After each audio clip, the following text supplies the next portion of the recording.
general knit I've made that mistake before.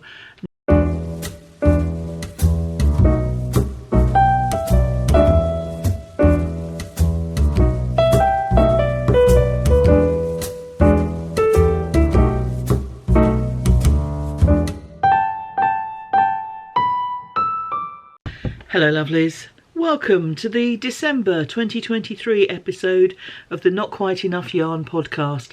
My name's Leslie and this is a podcast about spinning, knitting, crochet, yarn stuff generally, filmed in the south coast of the UK. Thank you for being here. I hope everyone's well.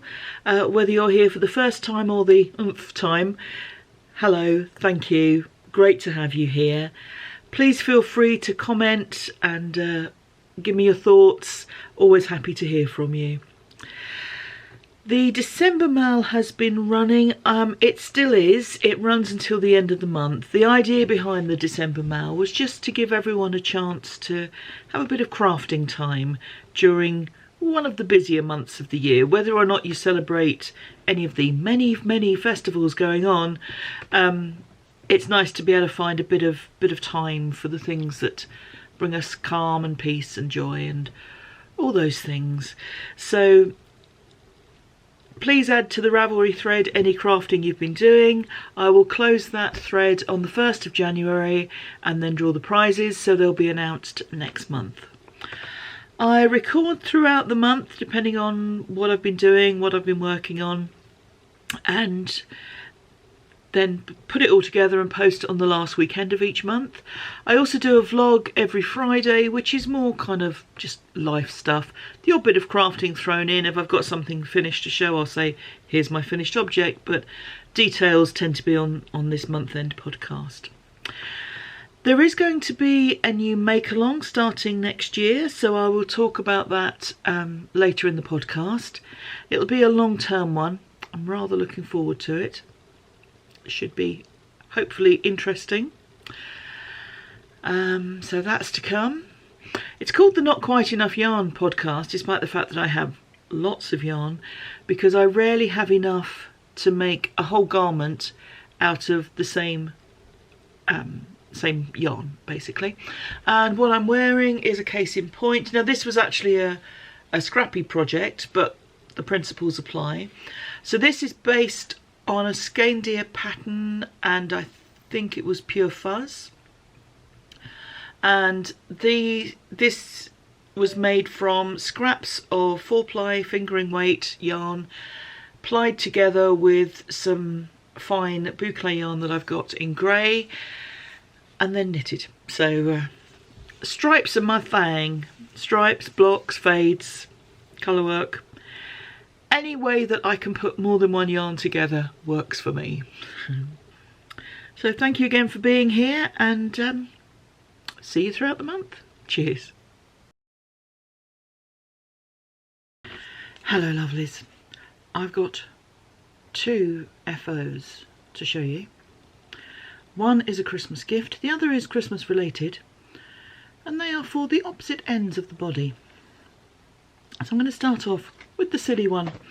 This was done on the Whirly Whirly machine, and as I record this, this weekend I will be taking part in my drumming capacity. We are parading some children along the street to their Christmas party. This is, we're not children's entertainers, we don't hire ourselves out for that, but this is the fishermen in the old town of Hastings. It's their kids' Christmas party, and they asked if a couple of us could go along, so it will just be a couple of us. That's specifically what they asked for. And it's just to lead the children from one bit of the old town to another, so that they can, I think the idea is to get some of their energy used up before they hit the indoors, and the people have got to entertain them and feed them E-numbers and artificial colours and goodness knows what else. So I thought, rather than have my normal top hat, I would have a drumming related Santa hat. Complete with my own drum. Always good to have a spare.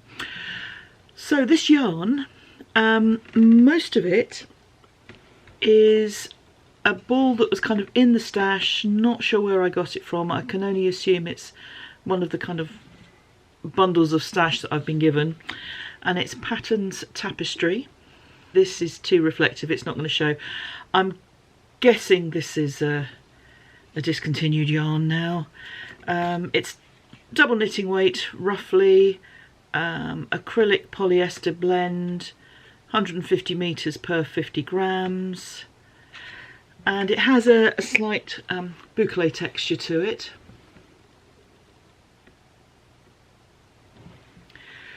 So when I started, I had a little bit of white which has some stellina in it of some sort. There's a little bit of glitter in there. I then joined the red, and when I normally make a beanie, it's normally about 130, 140 rows, depending on how big I want the brim to be. So what I thought I would do is make a sort of a beanie on the inside, but longer on the other half. So started with the white, then onto the red. Then I got to the point where I thought this is kind of as long as I need it to be. I have this black, I don't know what it is, I'm afraid. This black sparkly stuff. It's quite a lot finer, and you can see what it's done to the tension there, but it all stretches out, which is grand. So I was not using my electronic screwdriver on that bit. I was doing it cranking by hand, keeping a very close eye on how the stitches were going. It's quite a slippery yarn, so I didn't want it to slip out and for me to have to try and sort of unravel all of this, and yeah, didn't want to do that. So I did enough of that doubled would be the brim. Then I put the Patterns Tapestry back on until I ran out, and then just finished off with some regular red double knitting weight acrylic from the stash. Cinched the ends together, not together, cinched the two ends rather. So it's uneven in length, so this is kind of normal beanie size, so this sits snugly on my head, while this bit hangs over in an Santa hat, elf hat kind of way.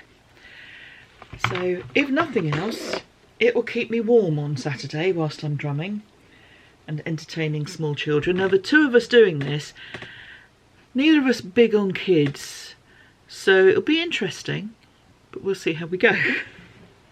So that is FO number 1. And the other you saw part of last month. This was the hoe that I showed you last month. So I've now finished the pair of slipper socks for my sister-in-law as a Christmas gift. So we've got them here. This pattern is the Northern Socks or Slippers by Nikki Knits. So they're designed to be, I think, a worsted weight. Worsted or Aran? Worsted weight, yep. I used 4-ply or fingering weight doubled. So I got it caked up. I just used pulled one strand from the middle, one from the outside, and knitted from there. On what size needles did I use, Leslie? Doesn't matter. The ones that gave me this gauge, your gauge will vary. So, but certainly needles appropriate for tight on worsted weight. So, yeah, whatever that would be. As you can see, I did the heels in the same yarn, and this green is Fruitful Fusion. It's their high twist, I think it's merino nylon, I'll put it on screen if it's different, in the spearmint colourway. And for the heels and cuffs and toes, I use the Lang Yarvol Magic Degradé, same as I used for my great niece's poncho that I showed you last month. So again, 2 strands together. Sometimes that comes up fairly evenly, sometimes it comes up fairly marled. And it means that although I did my best to make them sort of twins, but the toes haven't matched. But I don't think this would be an issue for my sister-in-law. I don't think she likes the brights and the strong colours that I go for, but it's not going to bother her that these aren't exactly matching. Or at least if it does. I don't like to use the phrase tough luck, but basically that's it. So I made the socks, blocked them, And then I cut out some bits of cardboard to stick inside so that I had a nice flat surface here to paint on sock stop. So that's a liquid latex to put on the bottom to make them non-slip. I've only gone around the edges and sort of toes and heels because I know from experience that you can feel this as you're walking on them, and so you don't necessarily want them right down the middle of the foot. So hopefully this will be non-slip enough. I mean, if it's not, I can always put some more on. I made her socks before, slipper socks before, same pattern, and that had the sock stop on as well, and I think it worked fine, so I'm hopeful that this will be the same. So that is the only Christmas present I'm knitting finished. Yay! Hello lovelies. Now those of you who watched the podcast last month may remember that I had spun some yarn and I was very pleased with it. I was extolling the virtues of practice and how it makes you so much better at what you do and you just got to keep going. Well, this is proof that the learning curve is not a straight line. This is some yarn. I mean, it's not bad. I've certainly spun a lot worse, but it's not as lovely as the yarn I made last month. So still perfectly usable, but I thought it was a question of pride doesn't become a fall, does it? Pride becomes before destruction. A haughty spirit coming before a fall. There we go. So this is fibre from Flannel Cakes, and this fibre was very kindly given to me. It's in the Voodoo colourway, which, as you can see from this photograph of it before I spun it, reds and blacks, so drumming colours, all very, very good.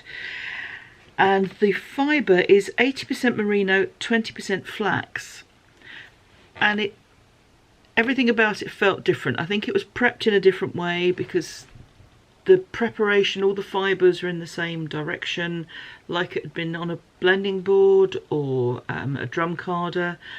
I'm not speaking with expertise about any of these things, but that was the impression I got. And the flax also, I think, gave it a different feel. Again, technical term. But I mean, it's perfectly serviceable, but compared to the yarn I made last month, a very different type of thing. So it's come out, I did a classic 3-ply. It came out at 12 wraps per inch, 154 meters from a 4-ounce braid. When I split the yarn lengthways, I think, down the braid. Now when you split a braid like that, unless you're incredibly gifted, have very good scales, or you're very lucky, you're going to have a little bit left over from one of your pieces. So you split it into 2 or 3, depending what you want to do, spin each one into a single, and then ply them together. And you will have a bit left over. I am saving all my bits. These are the kind of leftover chunks from a number of different spins, and I haven't decided yet what I'm going to do with this. It's on an Acreworks bobbin, so you can see the colours. I may use it as chain ply practice, although possibly not, and I'll come to that in a second. What I'm most likely to do is I have some very nice soft grey fibre, which I might spin into a single and then ply with this to give a marled yarn with lots of different colours. So that's an option, but these are all my bits and pieces. So. Now the reason why I say I may not chain ply this, I had some left over and I was going on, one of the 3 bobbins, and I was going to chain ply it. Now I had felt all along that I had overspun this and it was going to go very hard and very tight, and it has come out as a relatively hard yarn. I mean, it's fine, but it's harder than some other yarns that I've spun. when I started to chain ply it, the single kept breaking, which suggests to me I hadn't overspun it. If anything, I'd underspun it because it wasn't holding together in the single, or not in the way that I would want it to. So that was interesting. One learns. But this is the current batch of yarns. So like I say, it's by Flannel Cakes. Thank you to the person who gave me the fibre. 80% merino, 20% flax, classic 3-ply. I've not done a bad job, but it's been interesting to use a different fibre and a different prep of fibre, I think, and to just go through the challenge of working with something different. And it's also a good experience at working out what I like spinning with, because I've got some Polworth on the wheel at the moment, and that feels much more comfortable for my largely self-taught via YouTube style of spinning. So it's a personal taste thing as well as a learning techniques and practicing skills thing. But there we go. Cheers. Hello lovelies. Now, as you know, on this podcast I am normally the epitome of class and delicacy. Not on this podcast, I swear like a sailor. So, you try to keep things PG-ish. I'm going to show you something that I made for some friends. I won't be saying out loud the words that are included in this gift, in these gifts rather. So if you've got people listening that wouldn't want to hear strong language, they're not going to hear it from me. But if they're watching, you will see them. And obviously if you're not keen on strong language, then please feel free to fast forward. This is very infantile stuff. It's very childish, and that's why we like it. A friend of mine called this subversive, but I think that was making it grander than it is.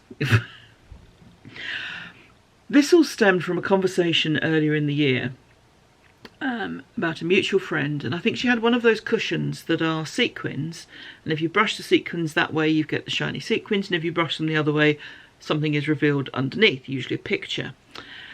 In her case I believe it was a rather naughty word, and that sort of gave me the thought that it would be fun to make something that would normally be quite delicate and make it a bit naughty. So these are gifts I have made for 3 friends of mine. I actually made these in September whilst I was staying at my sister's house. Just took the stuff with me, sat down for an evening and did it. And I haven't recorded about them before now because these friends watch the podcast and I didn't want to spoil their birthday gift, shall we say. So first of all, I'm just looking on Ravelry because I need to find for you where I got part of the information from. There we go, this is good. So what I thought I would make is something very old-fashioned, a sort of doily-like tray cloth for each of them, which could be used when serving guests, particularly guests they don't like, but each one contains a word you wouldn't normally expect to see on a tray cloth. So the first one I will call S, and this took 36 grams of double knitting weight cotton yarn. And where is S? S is here. I'm not going to show you S. Oh, there's S. And you can see I just edged with a kind of shell pattern. So that was one of them. The second one I'll call A, and also a shell pattern but with more of a kind of eyelet lace sort of effect around it. And the third one we'll call F, and this was a pattern around the edge that I got from a crochet stitch pattern book that I've got. The words came from the Naughty Dishcloths by Debbie Young Danis. I will link them below, There are a series of these and I've just used 3 of them, but you have a choice of 5, so 2 more words to choose.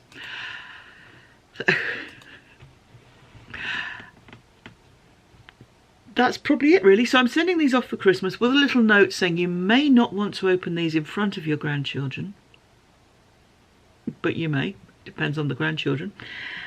And I hope they take them in the spirit of fun in which they're intended, rather than thinking I'm making comment on their character or person.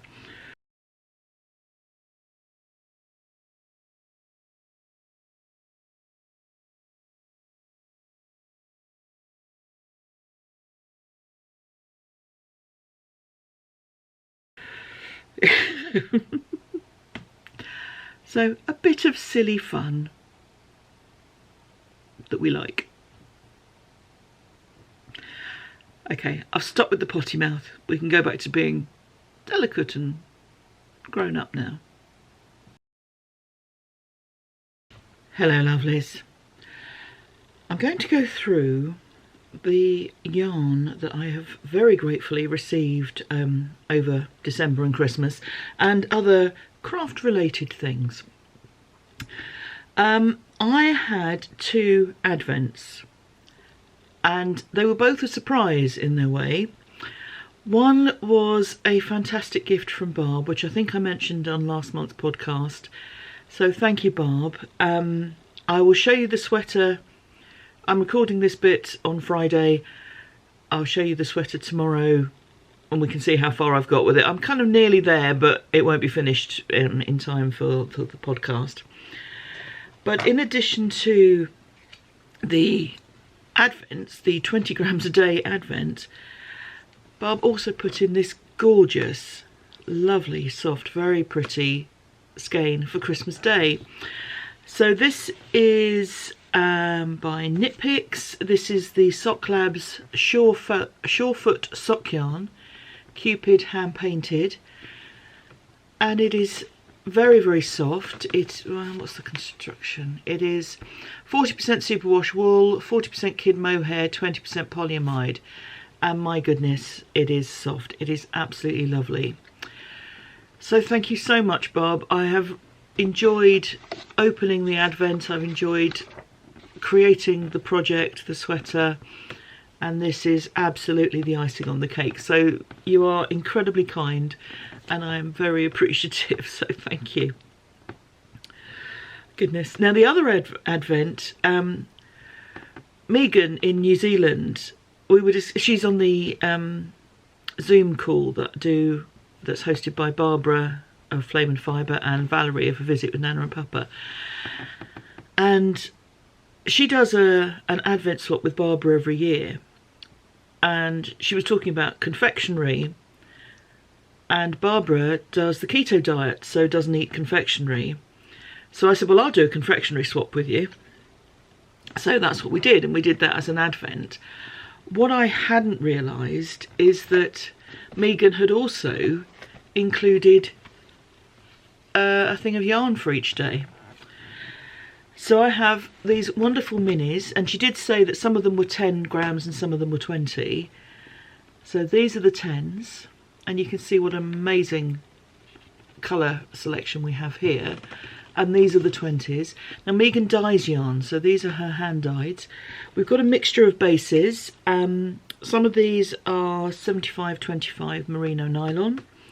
Some are on her yak base, and you can see some of these beautiful darker, richer colours come from the yak.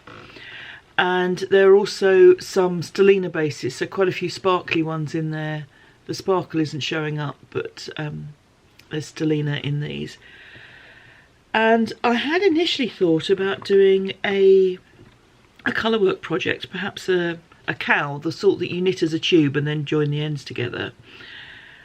But as I have quite a bit more yarn than I had anticipated, I'm thinking still colourwork but garment. So I'm kind of pondering on that at the moment, and it's a lovely situation to be in, to think what can I do with all these fabulous colours. So thank you Megan, just amazing. And we're going to do an advent next year as well, so I shall be saving my leftovers. That sounds really poor in comparison with this gorgeousness, but I will have some nice leftovers, I promise.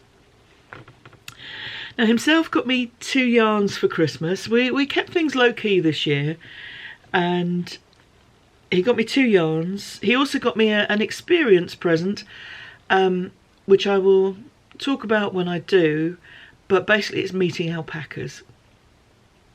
Looking forward to that. But he, bless him, he went on to Etsy and got me 2 yarns. They're both double knitting weight, and this is from Evergreen Yarn Studio, who are in Olympia, Washington, and this is the Autumn Leaves colourway, which would normally make me start singing Nat King Cole songs, but I'm not going to. I will spare you. So it's 85% extra fine superwash merino, 15% nylon, 246 yards, which I think is 225 metres per 100 grams. So we've got oranges, reds, greens, just an amazing selection of colours in here. So very pretty. And the other one he got me is from Beach Bum Yarn, who are also in the USA, but I don't know where. So, and this is the Mikasa Sukasa colourway, and we have some fabulous brights in here. So we've got lovely yellows and greens, we've got reds, we've got kind of browny oranges, strong oranges, purples, teals, all the colours. And this is a 75-25 merino nylon mix, 245 yards per 100 grams. So I think that's 224 metres. There's some lovely yarn here, very soft and squishy. Other kind of craft related gifts, my lovely friend Lynn, who is very talented at making jewellery and other fancy pieces, has made me this beautiful cardigan clip.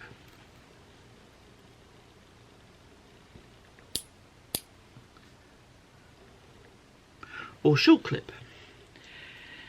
So a stunning piece, much neater than any I've ever made, trust me. But let me just attach it to here. Talk amongst yourselves. So a beautiful holding piece there, just absolutely lovely. Thank you, Lynn. Gorgeous, gorgeous, gorgeous. And so beautifully made. I mean, gosh, really has put to shame the stuff that I produce. Very, very pretty. And she always presents things so beautifully. Everything's really nicely wrapped, lovely ribbons. Oh, she's very good. Puts the rest of us to shame a bit, but she's very good. And the other sort of craft related thing I had, I mean, I also got some cables. I like the Knit Pro Mindful Collection cables, because they have wire in them. So if you've used Chowgu needles and you are used to their cables, these also have wire in them, which means they don't have memory. So you can curl them up into the tiniest of ball, store them like that if you want to, and then when you open them up, there they are. I didn't really know about this set. I kind of heard about it sort of in passing. I think another podcaster had mentioned them. And I love these needles. They don't seem to be as universally available as some of their other ranges. These cables fit general Knit Pro / Knit Picks tips, so I can use them on my existing tips. I like the carbons in particular.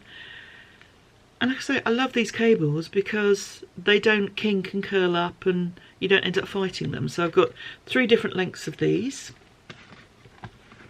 And then the other craft gift I got was weaving related, and it's a book on weaving using pickup sticks, overshot weaving on the rigid heddle loom. So I've got an Ashford 24-inch, which I rarely use. I should use more, but haven't, and there we go. So this looked a very interesting set of techniques. So we've got some lovely patterns in here, and basic instructions, loads of pictures. So I'm looking forward to trying some of these techniques, including potentially some of the projects, because it's not like I haven't got the yarn, is it? But good to have. I've got a pickup stick and I've never really used it. I haven't really gone into the weaving as I should. Now this is a lovely project, and when you look at the chart, it's a great Fair Isle chart as well. And in fact, this is called the Fair Game of Pillow, because it is very Fair Isle like in design. So lots of gorgeous stuff there. So they were my gifts, and I'm feeling very lucky. Cheers. Hello lovelies. I've got 2 more gifts that were craft related that I haven't shown you yet. Very poor, apologies. And also a bit of finished spinning. So the first of the gifts was also from my lovely friend Lynn, and I put it straight on the tree and took a photograph of it and kept thinking, I must record about that for the podcast. So here it is. So it's a beautiful bauble with some hand knitting in it. Very small scale, really pretty. Red, perfect colour for my tree and my sitting room. So thank you, Lynn. Gorgeous. Lovely. And then another craft gift I got. This came through a little late. My sister ordered it, and it had come through a little late, so I picked it up yesterday. And if I can get the packaging open, apologies for any slight rustling. It's a couple of cable needles. I saw these and I thought I would try this shape of cable needle. Now I know a lot of people cable without needles. I don't do cabling that often, so it's a technique I'm kind of aware of. I've tried once or twice, but don't do regularly. And when I cable, a lot of people, they put the stitches onto the cable needle, hold it front or back as needed, and then knit off the cable needle. I tend to put the stitches back onto the working needle and then knit from there. Don't know why, it just feels more sort of comfortable for me to do it that way. So that's why I thought this type of cable needle would work, because then it can just hang front or back, and then I can put the stitches back onto the working needle. Bob's your uncle. So I will give these a go with my next cable project and let you know how I get on. I mentioned some spinning. For the last couple of months, I've been spinning every day while I watch Barbara of the Flame and Fibre podcast. And this month she's had Advents to open, and her daily vlogs have been a little longer than normal, so I've got more spinning done. Thanks, Barb. So you've already seen one skein from this month, and here is the next. And it was absolutely lovely to spin. I'm not saying I did a brilliant job on it, because there are some inconsistencies, but it's Polworth silk. Excuse me, the fibre was a gift, so thank you, lovely person. The fibre comes from Kathy's Fibres, who are an Australian company.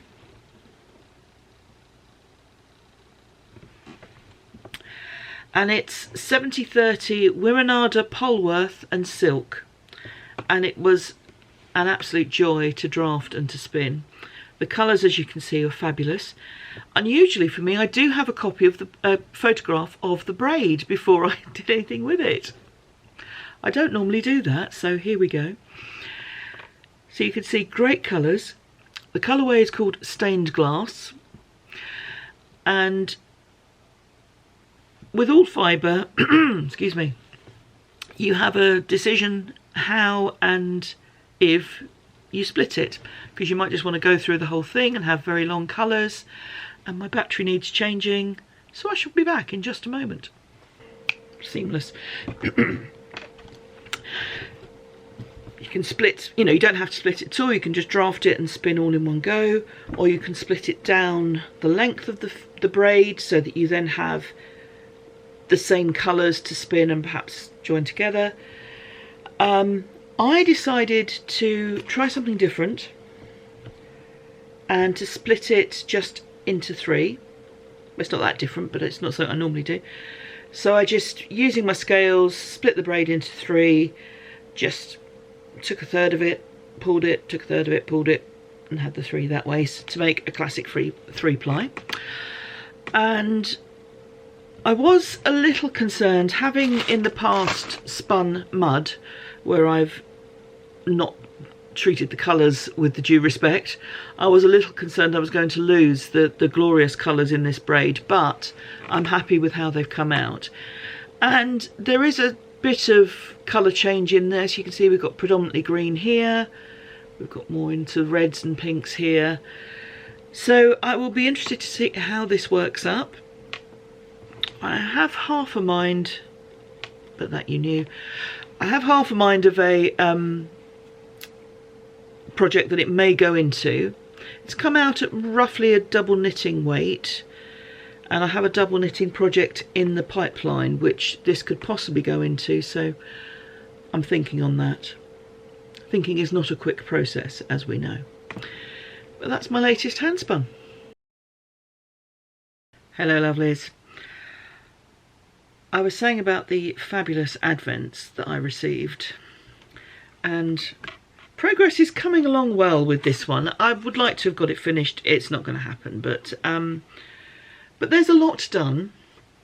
So apart from the front and back centre panels, these are all yarns that were very kindly given to me by Barb.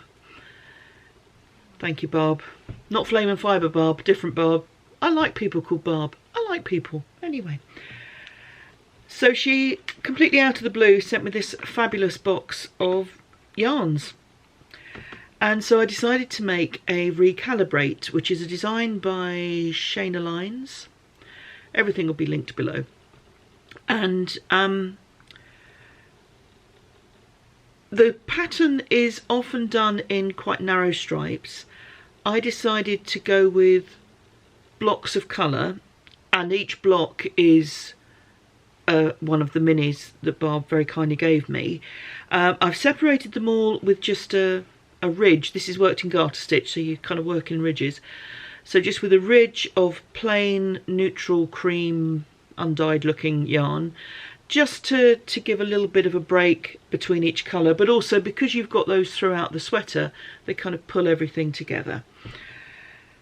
Fabulous collection of yarns. I have pretty much used them just as they've come out. The only difference is that the sleeve, I have split the yarns into, so they won't be the same length of blocks on the two sleeves, but they will be the same colours.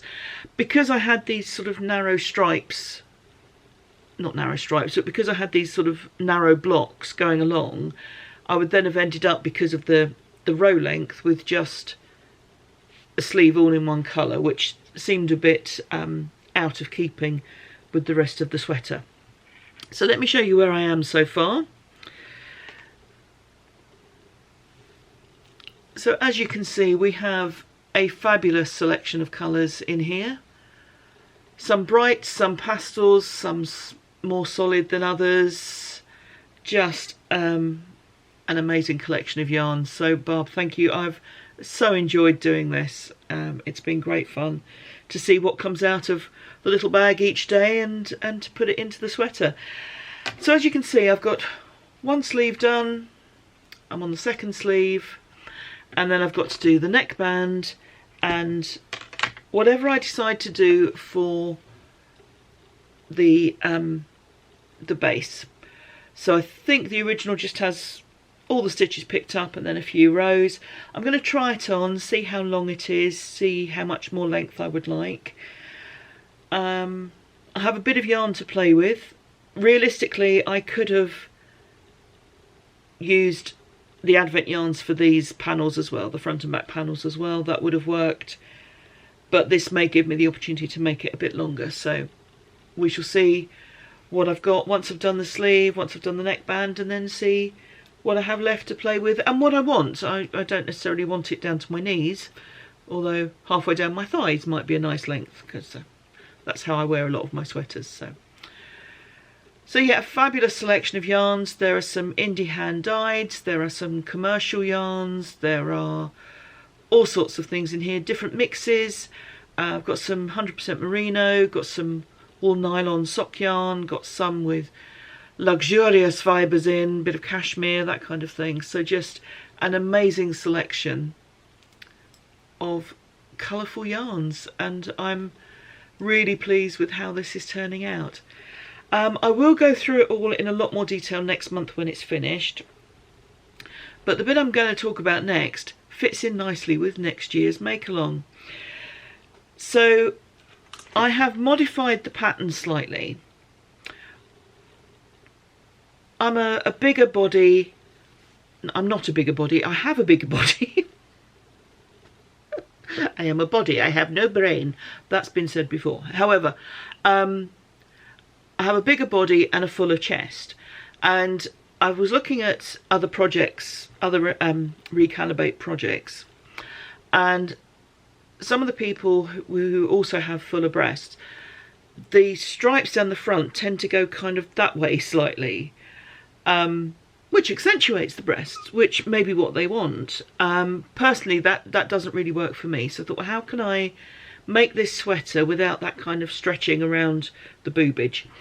And what I decided to do, and I think it's working, is as well as the stripes where you're knitting sideways effectively, there are some panels where you start at the bottom and work up. I don't want to give too much away because it's a paid for pattern, but you can see quite clearly there are these panels that go in a different direction. So what I did with these is I made them slightly wider at the base than I did at the top. And this yarn is flashing an awful lot more on camera than it is. I have never known this yarn flash before, but as I'm looking at my camera screen, I have several marks of Zorro going down here. That's fine. But yeah, so I casted on more stitches than the pattern required. As I worked up, I did a gradual decrease to get to the pattern requirement at the top. Did that on both the front and back, and then also did it on the side panels. So the whole thing will have more of an A-line shape, more of a drape, which I'm hoping will then relieve some of the pressure on the fabric around the fuller parts and just go straight down. That will also mean that the fuel cell won't be pulling, because it should just drape over my stomach as well. So that's my hope, and we'll see how it's worked when I try it on. But when I've tried it on so far to check sort of sleeve length and that sort of thing, seems to be working. Not saying I've completely solved the issue, but seems to be working. So that's a modification I've made to make the fit and the styling better for what I like to wear. Which leads me nicely on to next year's make-along. We're going to have a make-along next year, if you would like to join in, and you would be very welcome. And it's going to be a modification MAL, because I modify lots of sweaters and other patterns too, and I'm encouraging you all to do the same, to make them right for you. Not that there's anything wrong with the patterns, but just to make them how you want them to be. So the modification MAL will run from the 1st of January to the 30th of September. I'm doing it for 9 months because if people are making garments, 9 months, most people can get a garment made in 9 months, but it doesn't have to be a full garment. It's whatever pattern you're making can be eligible if you've made a modification. So to be eligible, please be a subscriber to this channel. Thank you. And what do I mean by a modification? Because if it's just, it was a double knitting weight pattern and you've used double knitting weight yarn, which is not the same as the pattern but has come out at the same gauge, so you haven't had to make a single change, That's just yarn substitution. I'm not considering that a modification for the purposes of this make along. I hope that's reasonable. And if it's not, them's the rules. I do make the rules, but them's the rules. Now the most obvious modification is if you create a pattern yourself. So for those of you who create your own patterns, who start with a blank piece of paper, ball of yarn and needles, and you create your own, that is the ultimate modification, because you're modifying a nothing into a something. So that would certainly be eligible. Please do put your own designs in, or your own creations in, if you'd like to. Otherwise, what I mean by a modification is something that changes the structure of the item. Now, for some people, they just think, okay. Other people are like, change the structure. Oh no. What I mean by that, it's not a huge complicated thing. It may be it's a tee pattern and you put long sleeves on it. It may be that it's a cropped item that you make longer. It may be a scarf that you really like the stitch pattern, but it's for a long narrow scarf and you want a short wide scarf, so you make a short wide scarf but using a pattern as a base. That is a modification. So it does not have to be a very complicated thing. It's not for designers only, it's for everybody. As I say, I'm encouraging everyone to make the pattern the way they would like it to be, which most knitters do anyway. So all those who do already, you're in, just enter the piece. But some people feel anxious about that. They feel that they shouldn't be changing it. If that's how the pattern's written, that's what the designer meant. And, you know, that's all true, but it's your item. So I'm encouraging people to modify things for how they want them to be. So other examples of modification, anything to do with dimensions. If you're making it longer, wider, deeper, shorter, anything to do with the dimensions of your finished item. If it's different to the pattern, if you imagine if the pattern has a schematic and you've got something that's the same item but with a different set of dimensions, so the schematic would look different, that's a modification as far as this is concerned. Anything that changes the construction, and by that I mean you might put a different type of heel into a sock pattern. You might have a heel that you know fits you well, but it's not the one included in the sock pattern that you're following, and you're putting your choice of heel in. That is a modification. It might be a shorty sock that you make longer, or a long sock that you make short. That's a modification. If you have a sweater pattern and you decide to make it into a cardigan, and I don't mean you're steeking it, although you can if you like, but it might be that you split the front into two halves and make a cardigan instead. That's a modification. If you change the neckline, if it is a round neck and you put a V in, or you put a high collar in, or whatever you do, you might put waist shaping in, or short rows for a bust, or short rows for the back neck. Something that changes the construction and the shape of the item slightly, that's a modification.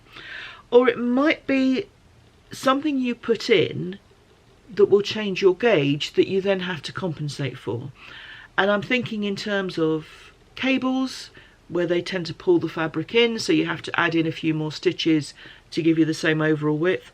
Colour work can work in the same way, so if you stick a colour work panel in or something like that in, or you know, a few rows, and it's just something you have to think about. Now it might be that just by going up a needle size your colour work doesn't change the gauge and you're fine, but you've had to change the needles to do that, so you've had to make that modification. So I hope this all makes sense. I'm sure there will be questions. Please do ask. I will put all of the eligibility criteria and the examples in the top of the thread on Ravelry, which is where I'll be running this.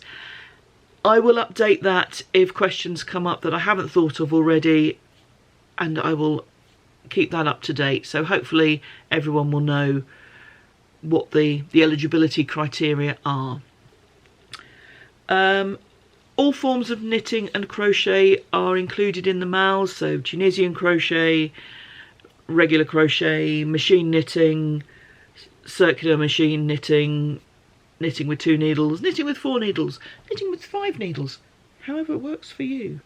they are all eligible. There's no restriction on that. And it may be that you've gone from a straight pattern and you're working it in the round. That is a modification that works for you. So, yeah. Prizes. I'm going to run this on Ravelry as I normally do, and I know that not everyone can use Ravelry, but it seems to have worked in the past that people who aren't on Ravelry can email me what they're working on, and they email me at notquiteenoughYarn@gmail.com, and I then add their posts to the thread. That's worked, as far as I can tell, that's worked in the past, so that's how I'm going to keep doing it. Okay. I will draw quarterly prizes, so that'll be beginning of April, beginning of July, beginning of October, so that's the 3 quarters of the year. If there's a picture post, that will get a physical prize, usually yarn. And if it's a written post, that will be a pattern prize. So please do, as you've so joyously done in the past, have a conversation on there. Put up your ideas, you know, what do you think of these colours? I'm thinking of doing this. Ask for advice, ask for thoughts, put a progress report up, let us know how you're doing, and other people join in. Give your feedback. Oh, I like the green, I don't like the blue. That will look great. That might not work. Have you thought about this? Just conversations have been running on these threads, and they make my heart happy because it's lovely to see people engaging. So people who are putting a post up without a picture, so that might be just their own thoughts or questions, or it might be a comment on someone else's post, that will be eligible for a pattern prize. So I'll do 3 of those this year, and then there will also be a grand prize, which I will draw at the beginning of October, so I give people a chance to get everything in right up to the end of September. And to win the grand prize, which will be yarn of some descriptions, that must be a finished object. So the grand prize will be a finished object, all the others can be works in progress. Given that we've got 9 months to do this, WIP's already started, won't be included. I would hope that it's people starting projects from now, thinking about the modifications that they're making and going on to make them and discuss them over the next 9 months. There are a couple of podcasters I know of, and I'm sure there are more, who are doing WIP make-alongs to help you be encouraged to finish your WIPs. Mandy from Mouse's Makes is involved in one, and Karen from Recreational Knitting is holding the WIP Begone make-along. So all the podcasters that I watch are linked below, and if you go and find them, chances are you're watching them already, so that's grand. There are WIP make-alongs happening, so I'm not overlapping on this one. We've got 9 months, so I'm hoping that a whole project could be finished, particularly as it doesn't have to be a large project. It could be a hat, it could be a scarf, it could be a pair of socks. It doesn't have to be a garment. It can be kids' things. It's just where you're creating or modifying the pattern. That's what I'm encouraging folks to do. I hope that's all clear.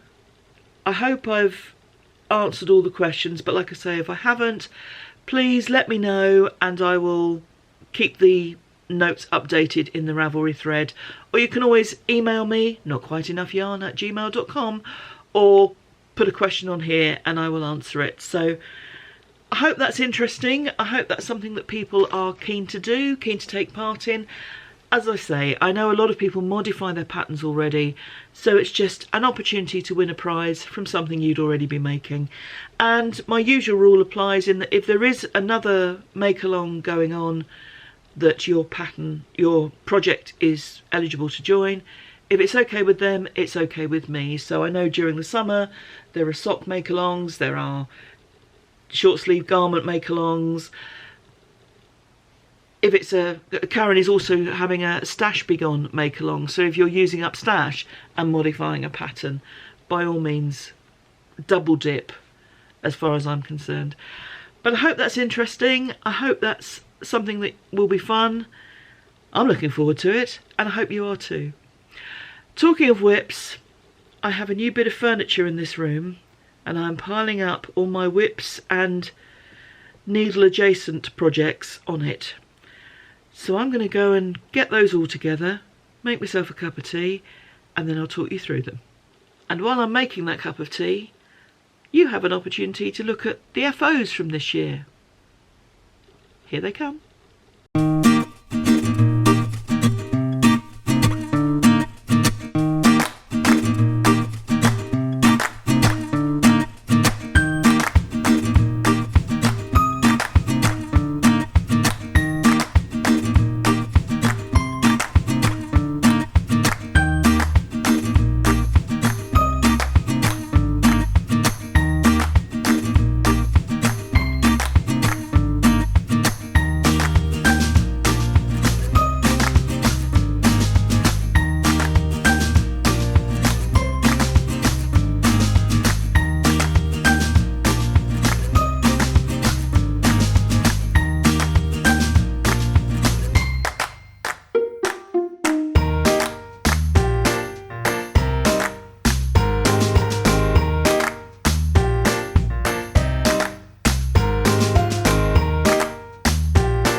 Now, this room is in even more of a pickle than normal.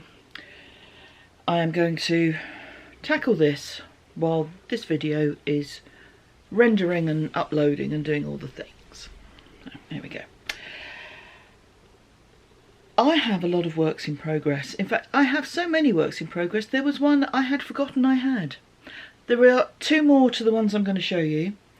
One is the panel sweater that I work on whilst I'm checking my work on the computer, and the other is in the car, and it's a lace scarf crocheted from some very fine silk, which I'm using like 4 strands together. I'm not including those in these because these already have a plan for being worked on, in theory. But it occurred to me that I have a lot of works in progress, and I'm kind of at the stage where I'm not feeling overwhelmed by them, but I want to have a process or a system.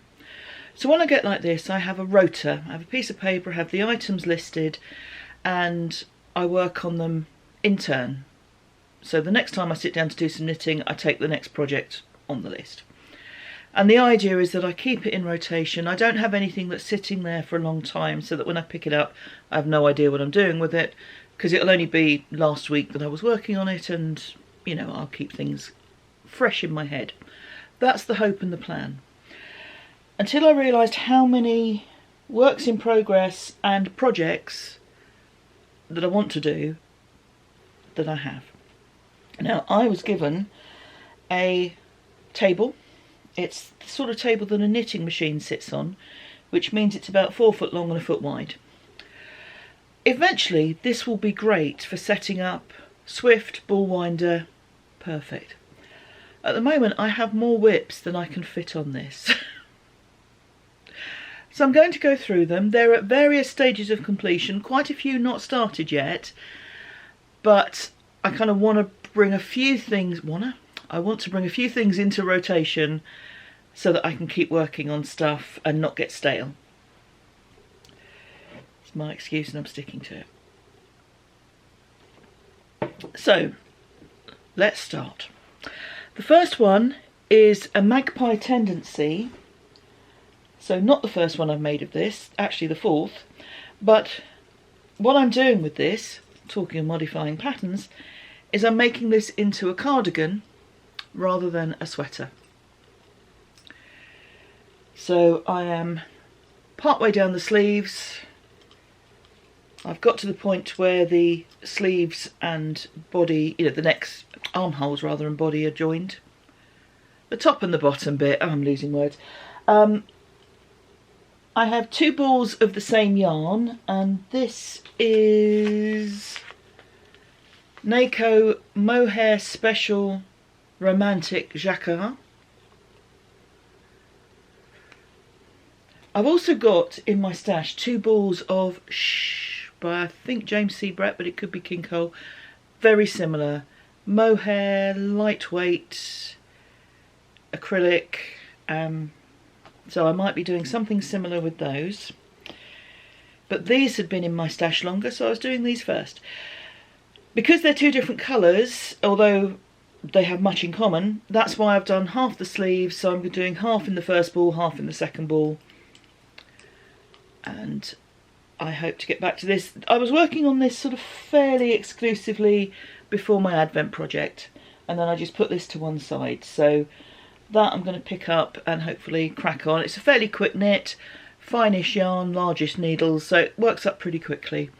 So I'm looking forward to getting that one done. My second project is one that I haven't started yet, but it's been on my mind for quite some time. Over various years, himself has bought for me, either because he's been away or for birthdays or Christmas, a selection of Merino double knitting weight yarns in a very similar colour palette. So I've put them all together,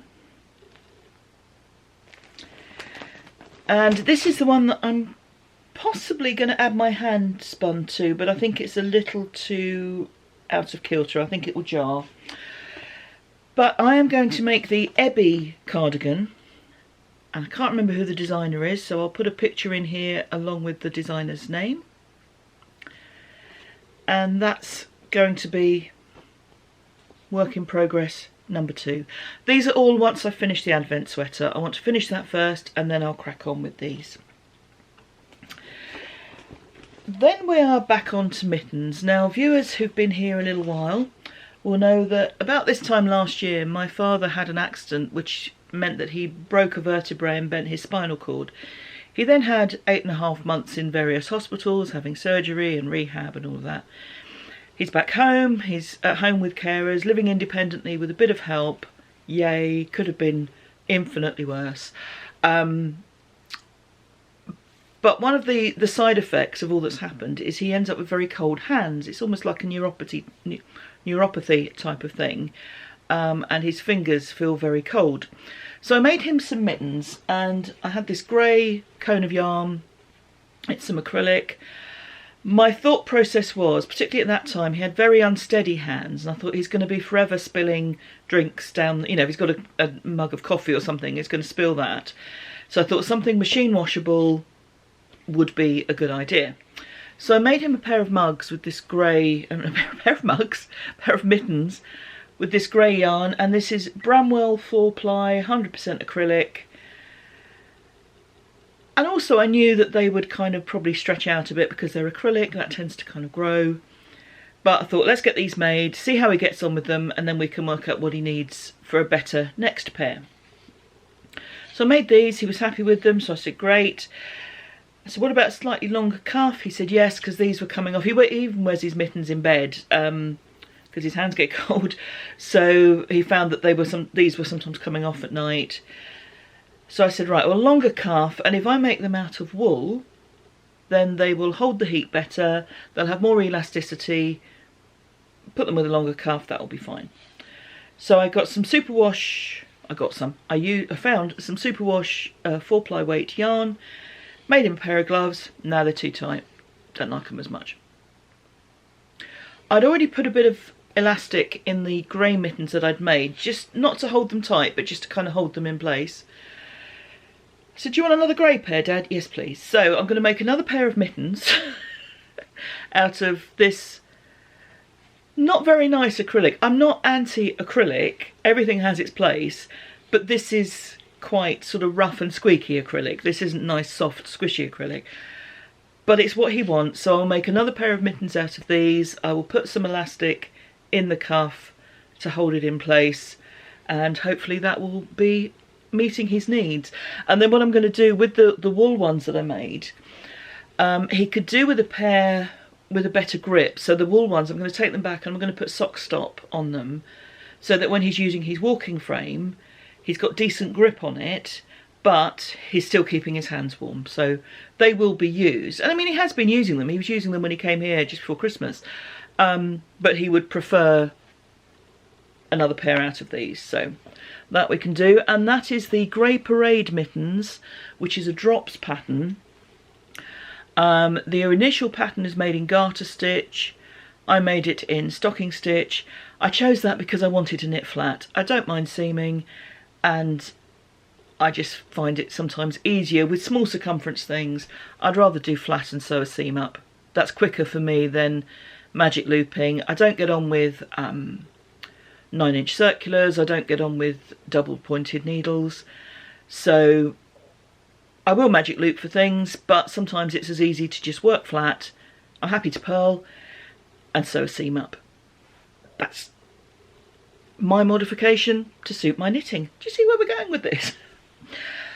Also, thinking of mittens, about a year ago, probably more, I started a pair of gloves for myself. And these are again knit flat.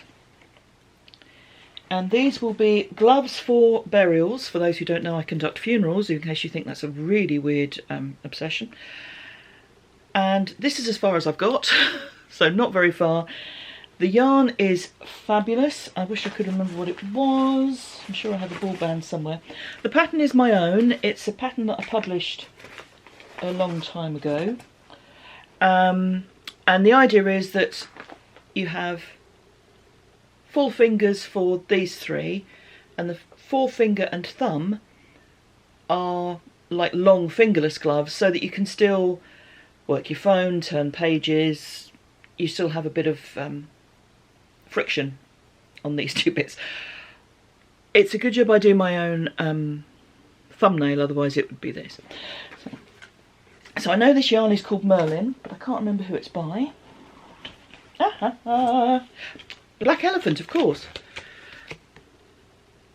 So it's Black Elephant, Merlin, in the gloaming colourway, which is a 90% superwash merino, 10% linen.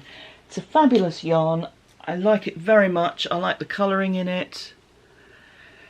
I just kind of ground to a halt with the gloves. So once I've done Dad's mittens, these will be taking their place in the work in progress rotation.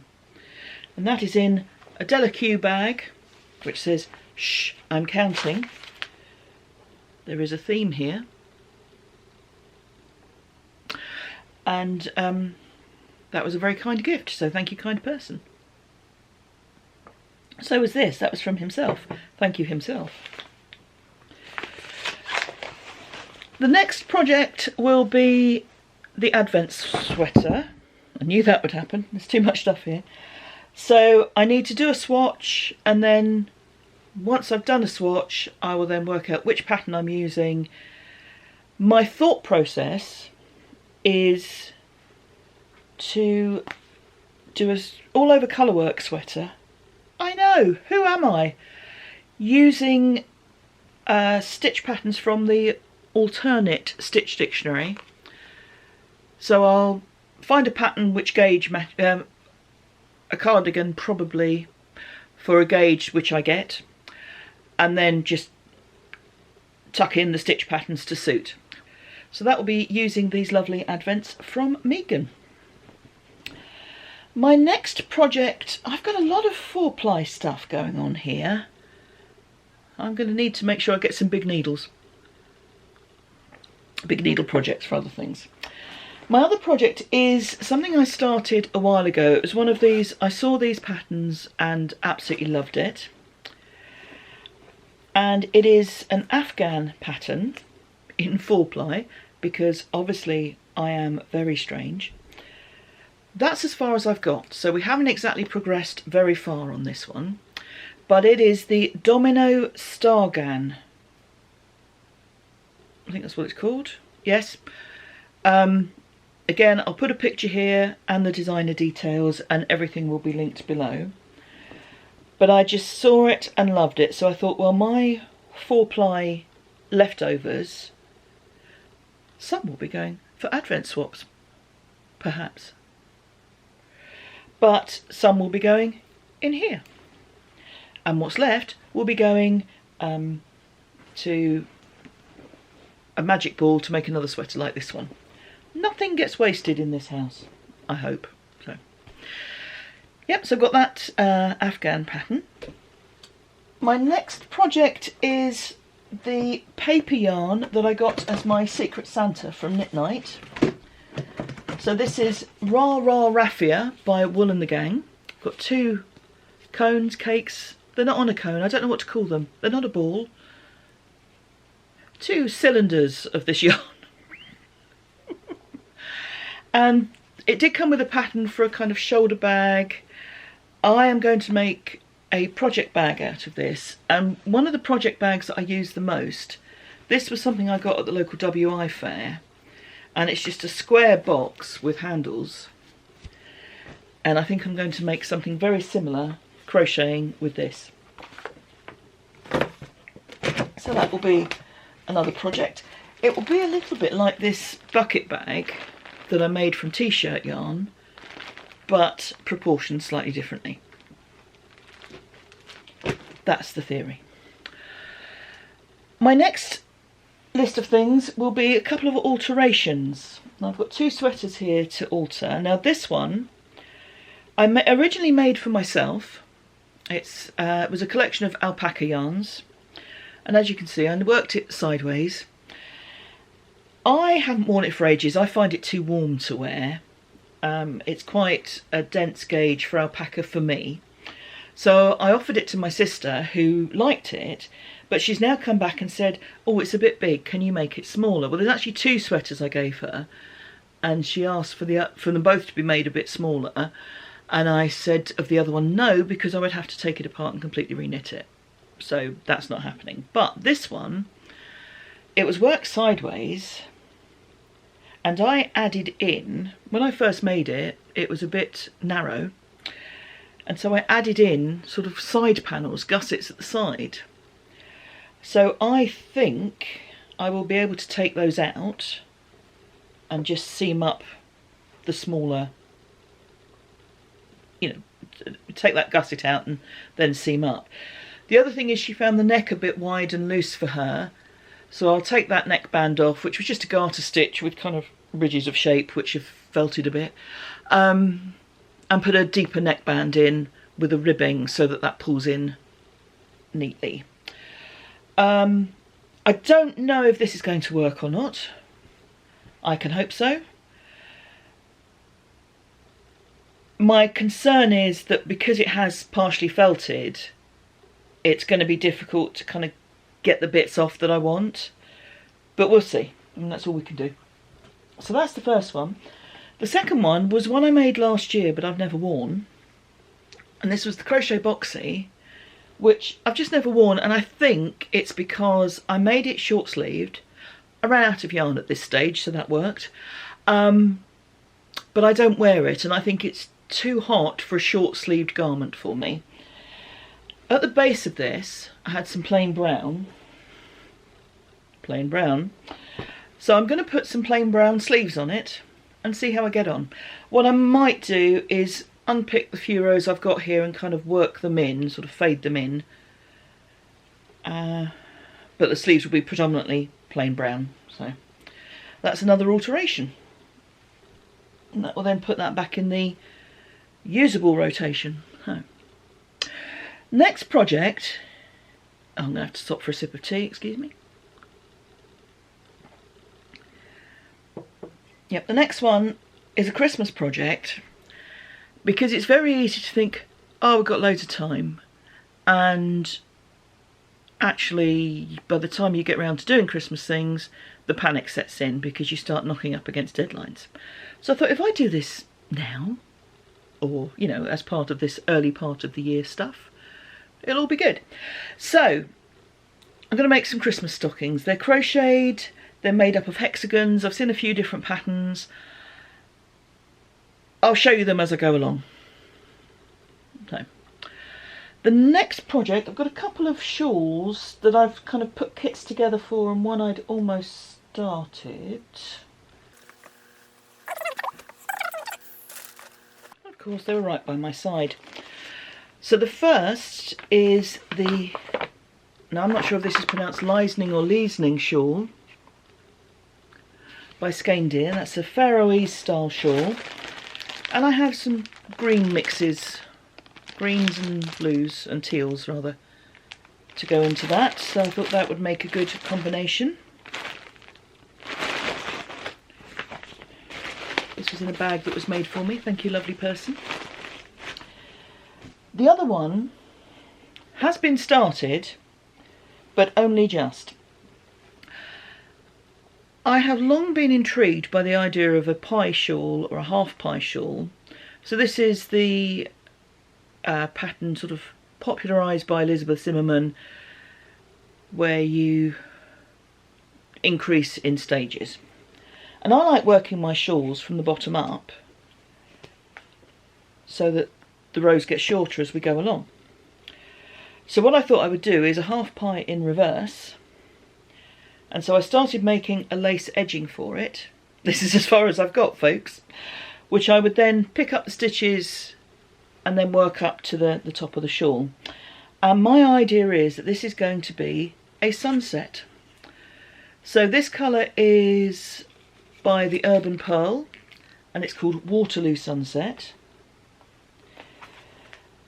I've got Lapin Aimé, and this is in the Lazy Daisy colourway. It's showing up slightly more peach on camera.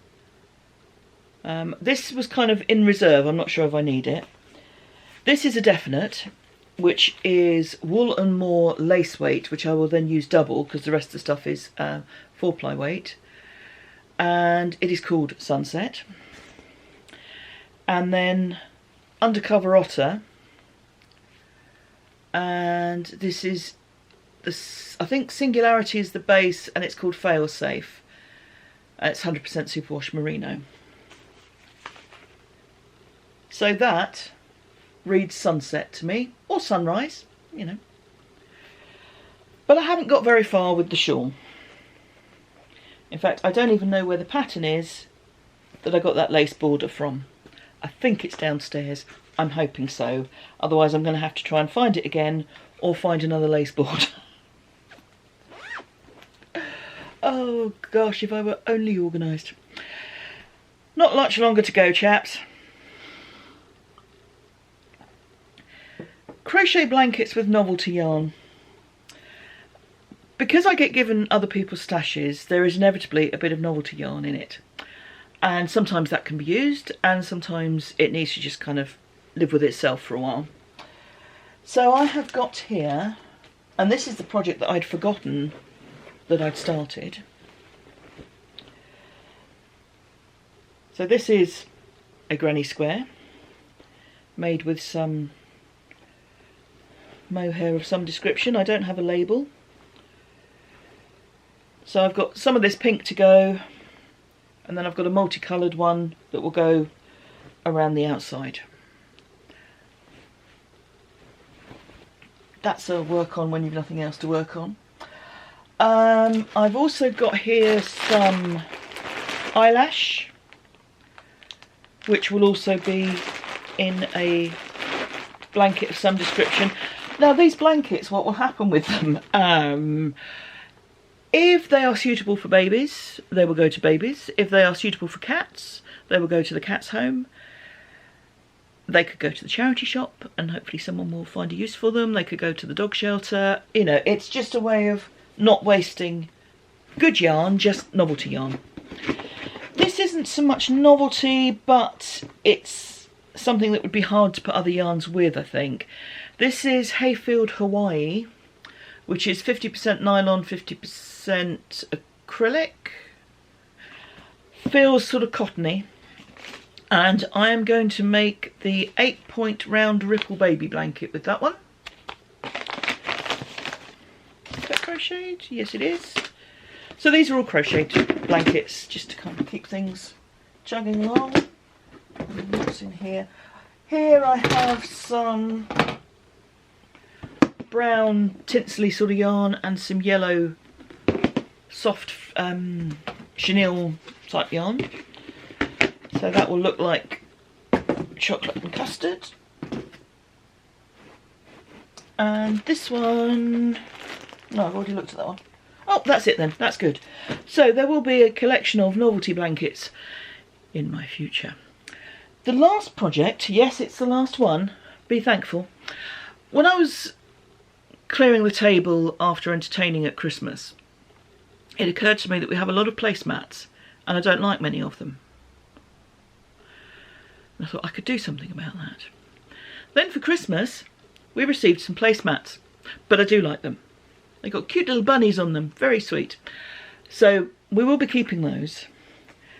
But I thought I could make placemats, coasters, a table runner, and I have some good old sugar and cream. So 100% cotton, and I'm going to use this, probably do a corner to corner table runner, placemats, some coasters, a table set, if you like, out of this. So those are my whips and my needle adjacent knitting.